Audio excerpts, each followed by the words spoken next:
Shiva but without the crescent.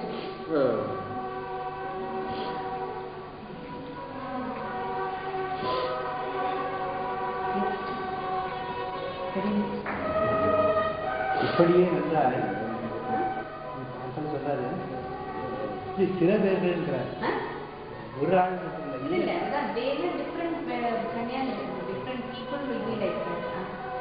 இப்படியே நன்றாய் இவர் he will look at it, he does not deserve anybody's worship.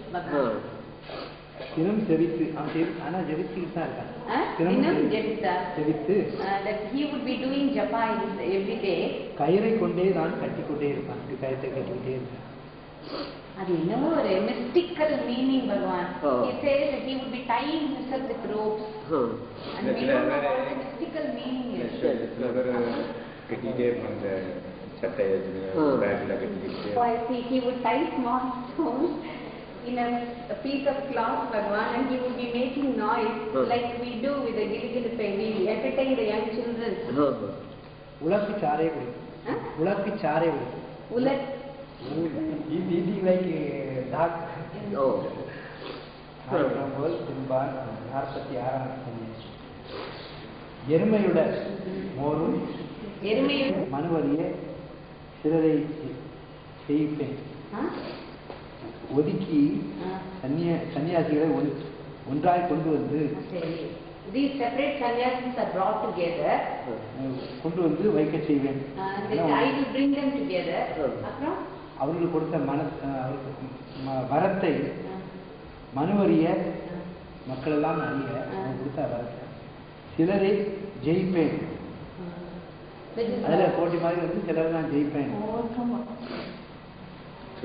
I will conquer some of these people to the entire knowledge, that is to the knowledge of the world.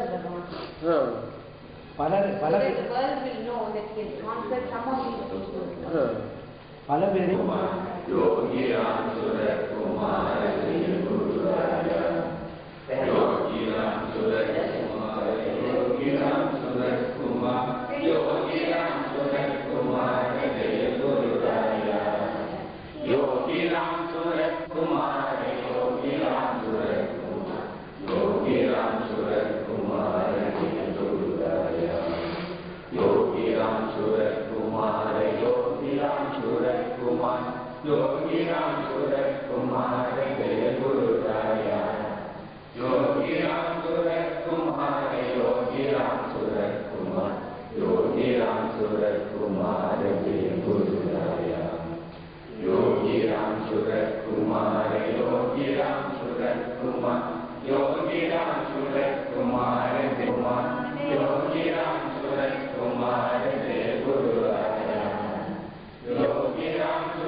அந்த நிலவு குறிக்கின்ற ஒரு சந்தோஷத்தை, ஒரு அமைதியை, ஒரு கூச்சல் குறைத்து விடுமோ என்கிற ஒரு எண்ணம் ஏற்படலாம். ஆகவே அந்த அதோனிலிருந்து என்கிற ஒரு கூச்சலை கூட போவாமல் அமைதியாக பார்த்துக் கொண்டிருப்பது நல்லதல்லலாம். ஆனாலும் சில பேருக்கு கூச்சல் போற உரிமை உண்டு. குறிப்பாக கவிஞர்களுக்கு சொற்களால் நிலவை இப்படி வருகின்ற நிலவு என்று சொல்ல உரிமை உண்டு.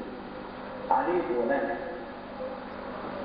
பித்து பிடித்தவர்களுக்கும் இவர்களை அடக்க முடியாது என்பதால் சில உரிமைகள் உண்டு. சௌந்தரா கைலாசம் போன்றவர்கள் தனது தமிழ் அறிவினால், ஞான பலத்தினால் யோகியை கவிதைக்குள்ளே கொண்டு வர முயற்சிக்கிறார்கள். ஆனால் என்னை போன்ற மொழி சாமர்த்தியமோ வேறுவித ஞானமும் இல்லாதனால் ஒரு பித்து நிலையிலேதான் சிலவர்கள் சொல்லவோ பேசவோ எழுதவோ முயற்சி செய்யவில்லை. இங்கு பாடப்பட்ட பாடல்கள் பற்றி சௌந்தரா கைலாசம் அவர்கள் பாராட்டி பேசினார்கள். என் குழந்தைகளை வாழ்த்தினார்கள். ஒரு ஜனம் நெகிழ்ந்து போய் என்ன வாழ்க்கையில் ஏற்பட்ட ரசமான விஷயம் இருக்கிறது. எனக்கு திருமணமான 2 நாள் கழித்து ஏதோ ஒரு வீட்டு திருமணத்திற்கு போக அங்கே கவிதாலயப்பையாருடைய கவிதை சொல்லி கொண்டிருக்க என் மனைவியிடம் ஒருவரை தெரியுமா, மிக நல்ல கவிஞர், கவிதை எழுதுவர் என்று நான் சொல்லிக் கொண்டிருந்த அந்த காட்சி இவர்களை பார்க்கும் போதெல்லாம் எனக்கு ஞாபகம் ஆகிவிட்டது. யோகி குமார் என்கிற ஒரு மகானை சந்தித்த பிறகு, வணங்கிய பிறகு, பாரசப்பட்ட பிறகு, அவருடைய பாதங்களை படைந்து பல்வேறு நிலைகளை கண்ட பிறகு, அவர் தீங்குதல் பிறகு பல்வேறு விதமான இடங்களை சந்தித்த பிறகு, ஞானம் போராத காரணத்தினால், புத்தியிலே வந்து போராத காரணத்தினால், அனைத்தும் குறைவாக இருக்கின்ற காரணத்தினால் திடீரென்று சில சமயம் எனக்குள்ளே சந்தேகம் ஒரு மனிதனுக்கு சாதுவினுடைய அல்லது யோகியினுடைய அன்மை தேவையோ, இந்த அன்மை நன்மையோ நான் உள்ளுக்குள்ளே வெளியே கேள்வி கேட்டு அச்சப்பட்டு உள்ளுக்குள்ளே கேட்டு பாரதுமானா உனக்கு யோகியாக சொல்லுமார் அவசியம் தானா? பாரதுமானா யோகியாக சொல்லுமாரை சந்திக்காமல் இருந்தால் வேறு என்னமாக மாறியிருப்பாய்? நீ எதுக்காவது யோகியாக சொல்லுமாரை சந்திப்பது உன்னுடைய கண்ணீரான 4 பேர்கள் யானை பார்க்கவோ என்று உண்மை தேடி தேடி அயற்சியாகவோ, உண்மையோ நீ நன்மையோ என் ஆதி தாங்குவோம் தீய கேள்வி என்று வந்து சாம்பார் தீய